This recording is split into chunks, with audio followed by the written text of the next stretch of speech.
I mean, how wonderful it is that I'm here to experience that. Having gone through other things, but there is goodness. And God gives us that goodness, and we should be thankful for that. I don't know. Maybe at a time, I'm not sure if I ever wasn't thankful growing up in like a farm environment, enjoying those things. That's what gave me, I think, joy. And now I really thank God for that and that continuing experience to experience His wonderful creation.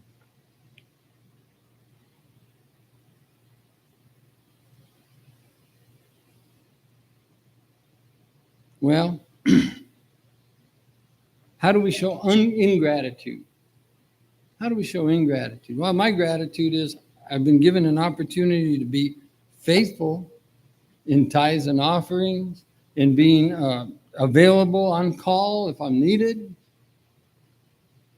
in just sharing now, being able to share God's wisdom with you, which I pray for, not my own.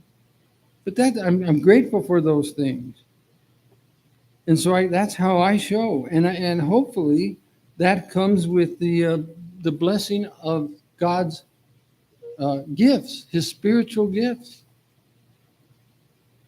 Man, if we're able to provide that experience of sharing those spiritual gifts, which I asked for, God, bestow upon me your spiritual gifts, that I might share those with others, to demonstrate your loving character to others and draw them near to you.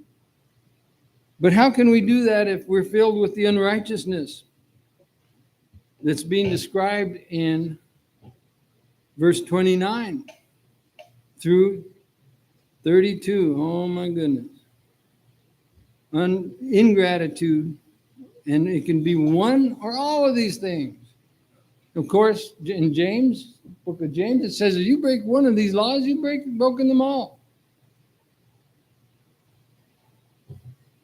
Alex, do you want to read that starting at 29 through 32? Oh, that's First Romans chapter 29. Romans 1. Yes, but it's Romans 1, verse 29 through 32, the scriptures. Because that when they knew God, they glorified Him not as God, neither were thankful, but became vain in their imaginations, and their foolish heart was darkened. Professing themselves to be wise, they became fools, and changed the glory of the uncorruptible God into an image made like incorruptible men, and to birds, four-footed beasts, and creeping things. Wherefore, God also gave them up to uncleanness through the lust of their own hearts, to dishonor their own bodies between themselves, to change the truth of God into a lie, and worship and serve the creature more than the Creator, who is blessed forever. Amen. For this cause God gave them up unto vile affections, for even the women did change the natural use into that which is against nature. And likewise also the men, even the natural use of the women, burned in their lust one toward another, man with man working that which is unseemly, and receiving in themselves that recompense of their error which was meet. And even as they did not like to retain God in their knowledge, God gave them over to a reprobate mind, to do those things which are not convenient, being filled with all unrighteousness, fornication, wickedness, covetousness, maliciousness, full of envy, murder, debate, deceit, malignity, whisperers, backbiters, haters of God, despiteful, proud, boasters, inventors of all evil things, disobedient to parents, without understanding, covenant breakers, without natural affections, implacable, unmerciful, who knowing the judgment of God, that they which commit such things are worthy of death, not only the same, but have pleasure in them that do them. Okay, the last verse of this.